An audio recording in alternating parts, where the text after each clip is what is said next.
अभी तो अगर मगर की बात ही नहीं है।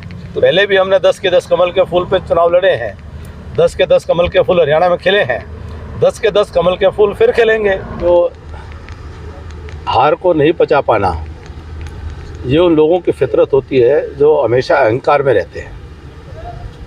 और जब जब कांग्रेस और इनके गठबंधन के लोग तथा कथित ये परिवारवादी जातिवादी राजनीति करने वाले लोग तो चुनाव हारते हैं तो कभी ईवीएम पर दोष निकालते हैं और अपने अंदर नहीं झांक करके देखते, और जब चुनाव जीतते हैं तो इन्होंने हिमाचल में चुनाव जीता, पंजाब में चुनाव जीता आम आदमी पार्टी ने, तब ये कोई आरोप नहीं लगाते हैं, तब सब कुछ यही चीज़ें ठीक होती हैं। यही हरियाणा की राज्यसभा चुनाव में जो कांग्रेस के लोगों का ही वोट खराब हुआ था, उसकी जवाबदारी तो कांग्रेस के लोगों की ही थी, और तब भी पढ़े लिखे लोग थे।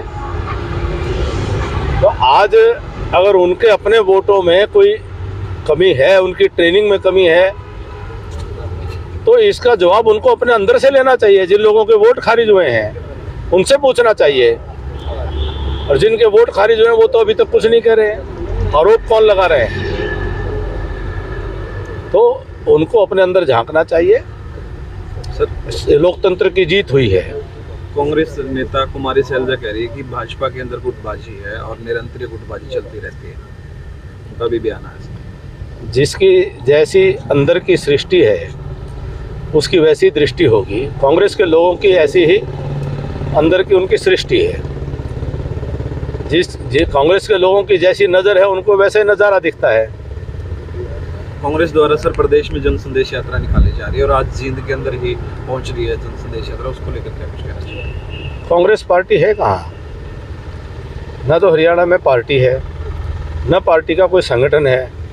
पार्टी के 5-5 अध्यक्ष हैं, पार्टी के अनेकों गुट हैं, पार्टी के अनेकों परिवारों के समूह है। न पार्टी की कोई विचारधारा है, न पार्टी का कोई गांव में काडर दिखाई देता है। तो कोई संगठन नहीं, कोई पार्टी नहीं, कोई विचारधारा नहीं, तो कुछ परिवार हैं वो अपनी राजनीतिक विरासत को बचाने के लिए दर दर की ठोकरें खा रहे हैं, आपस में सिर फुटबॉल भी कर रहे हैं। सर, अरविंद केजरीवाल ने कहा कि जो लोकसभा चुनाव है वो हम गठबंधन के अंदर लड़ेंगे और जीतेंगे इस बार। तो उन्होंने स्पष्ट किया कि उनके मुख्यमंत्री भगवंत सिंह मान तो कह रहे हैं कि पंजाब के अंदर वो अकेले लड़ेंगे। तो उनको ये बात तो उनका गठबंधन बने हुए कई महीने हो गए, गठबंधन मजबूत होने की बजाय उनका गठबंधन बिखरता जा रहा है। और पहले इस बात को स्वीकार करना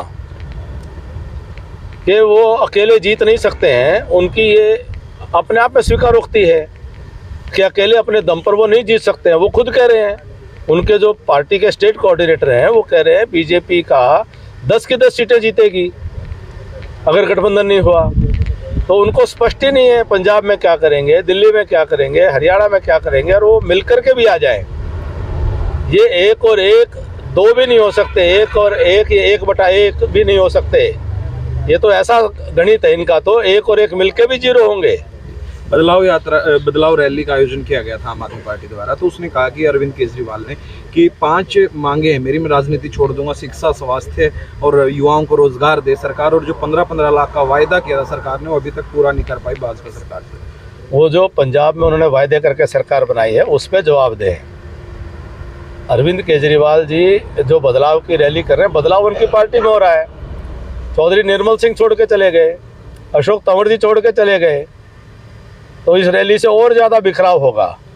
अजय चौटाला कहते हैं कि जो गठबंधन है जेजेपी का और बीजेपी का, उसका लठ गड़ा हुआ है एक किस्म से, और वो मजबूत है लठ की तरह, वो टूटेगा नहीं। अच्छी बात है, विधानसभा में बहुमत के लिए हमें उनके सहयोग की ज़रूरत है, और विधानसभा में बहुमत के लिए वो लठ गड़ाई रहे तो अच्छी बात है। सिर्फ लोकसभा के लिए बोल रहे हैं सर, कि लोकसभा में भी आने चाहिए। अभी तो राजस्थान में भी चुनाव हुए थे, उन्होंने अपने सिंबल पर लड़े, हमने अपने सिंबल पर लड़े। अगर लोकसभा भी गठबंधन में होता है सर, उसके ऊपर आप